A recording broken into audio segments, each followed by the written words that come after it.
This is the hermit crab. It is one of the few animals in nature that is born naked. It has a soft, vulnerable abdomen that is essentially a death sentence if exposed to the sun or predators. To survive, it must scavenge a shell. But here is the curse of the hermit crab. It grows, but its shell does not. Every few months, the crab faces a crisis. It suffocates inside its own safety. To live, it must leave its home, expose its soft body to a hostile world, and fight for a bigger shell. If it fails to find one, it dies. If it refuses to leave the small shell, it dies. You are the hermit crab. Your shell is your purchasing power, the roof over your head, the food in your fridge, the money in your EPF, but there is a predator on the beach that is shrinking your shell every single day. We call it inflation. And right now, millions of you are suffocating in a shell that was big enough 10 years ago, but is a coffin today. To understand why you feel poorer, even though you are earning more, we must look at the biology of the hermit crab. The crab does not produce its own shell. It is a scavenger. It relies on the ecosystem to provide a calcified home. This is exactly how the modern employee lives. You do not produce your own security. You scavenge it from the system. You rely on the company to give you a salary. You rely on the government to manage the currency. You rely on the bank to give you an interest rate. You are renting your safety from a landlord who changes the price every year. In economics, there is a concept called money illusion. This is a cognitive bias where people view their wealth in nominal terms, the number on the paper, rather than in real terms. If inflation is at 4% and your money is in a fixed deposit earning 3%, you are not saving. You are slowly being exposed. Your abdomen is growing, but the calcium around you is dissolving. I spent 35 years in the construction and corporate sector in Malaysia. I have seen what happens when people ignore the shrinking shell. I remember the 1997 Asian financial crisis vividly. I was young and was in a team managing large-scale infrastructure projects at the time. In early 1997, everyone felt rich. A stock market was booming.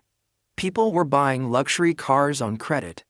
They were sitting in big shells made of debt. Then the currency collapsed. The ringgit lost half its value, almost overnight. I sat in boardrooms where grown men who ran public-listed companies, wept. Why? Because their shell was denominated in a currency that had just evaporated. The cost of imported steel and concrete doubled. Their contracts were fixed, but their costs were floating. They were hermit crabs who suddenly realized they were naked in the middle of a hurricane. But the most tragic victims were not the tycoons. It was the retirees. I knew men who had taken their golden handshake, their lump sum pension, and put it safely in the bank. They thought they had enough to last 20 years.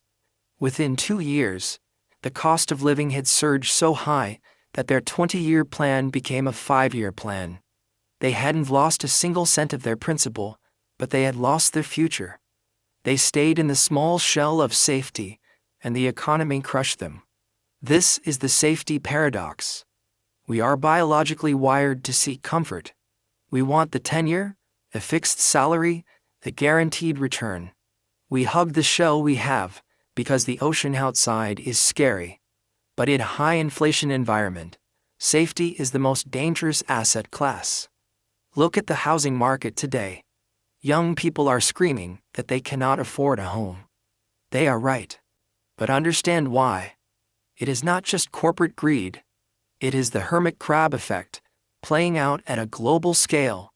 There are too many soft bodies, population and printed money, fighting for too few hard shells, real estate, and resources.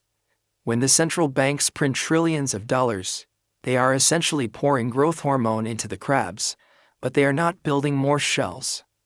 So, the competition becomes violent. In nature, when a large shell washes up on the beach, hermit crabs form a vacancy chain. They line up in order of size. When the biggest crab moves into the new shell, The second biggest takes the old one, and so on. If you are at the back of the line, if you are poor, or if you are a retiree on a fixed income, you are left with nothing but a bottle cap or a piece of trash to hide your body. You are likely sitting there thinking, but I have savings. I am prudent. Let me be brutally honest with you. Prudence in a fiat currency system is negligence. If you are storing your life energy in a medium that the government can print at will, you are building a house on sand. You are fighting the tide with a teaspoon.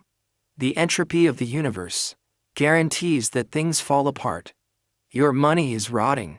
Your purchasing power is rotting. And unlike the crab, you cannot wait for a shell to wash up on the shore. You have to go out into the deep water and take one. The psychological pain you feel when you check the grocery bill, that is your soft abdomen sensing the heat of the sun. It is a biological signal telling you that your current strategy is obsolete. You are molting. And if you don't move, you die. So, how do we survive the housing squeeze? How do we ensure we always have a shell big enough to protect us?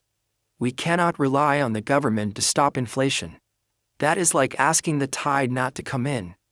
We must adopt a new survival strategy. We need a shell protocol. This protocol requires you to fight your own biology. It requires you to do things that feel unsafe in the short term, to guarantee your safety in the long term. Based on my experience navigating the boom-and-bust cycles of the last 3 decades, here are the 3 steps to becoming an anti-fragile crab. Step 1. The Molt, embracing vulnerability. The most dangerous moment in a hermit crab's life is the split second it leaves its old shell to jump into a new one. It is naked, it is terrified, but it does it anyway. Why? Because the pain of staying is greater than the fear of leaving. You must trigger a financial molt. You have to stop hoarding cash. Cash is a shell that shrinks. You need to move your life energy into hard shells. What is a hard shell? It is an asset that cannot be printed. Real estate, gold, stocks and companies with pricing power. When I was a project manager, I saw engineers who were terrified of the stock market. They kept 100% of their money in savings accounts because they didn't want to lose money. They didn't realize they were losing 4% a year to inflation. They refused to molt. To execute this step, you must accept volatility. The price of a hard shell, like a house or a stock, will go up and down. That is the price of admission. You must learn to sleep well, even when the ocean is rough. If you cannot handle the volatility, you will crawl back into the small shell of cash, and you will suffocate. Step 2. Immobile defense, liquidity management. In nature, some shells are too heavy. If a crab picks a shell that is too big and heavy, it cannot drag it. It starves to death because it cannot move to find food. In finance, this is the trap of being asset-rich, cash-poor. I have seen many retirees make this mistake. They put all their money into a massive bungalow. It is a beautiful shell, but they have no cash. They cannot eat the bricks. When a health crisis hits, or when the roof leaks, they are trapped. They are carrying a shell they cannot sustain. You need a shell that offers protection, but allows mobility. This means balancing your real estate with liquid assets, dividend stocks, bonds, or REITs. You need assets that pay you while you hold them. A shell should not just be a weight on your back.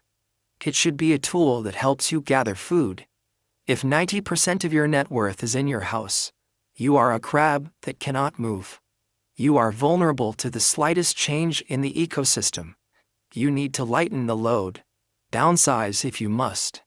Liquidity is the muscle that allows you to drag the shell. Step 3. The vacancy chain strategy, strategic positioning. This is the most advanced step, and it is the one that separates the survivors from the victims. In the wild, smart crabs don't just wait for a shell to appear. They gather where the resources are. They position themselves near the supply chain of shells. In the human economy, this means understanding where value flows.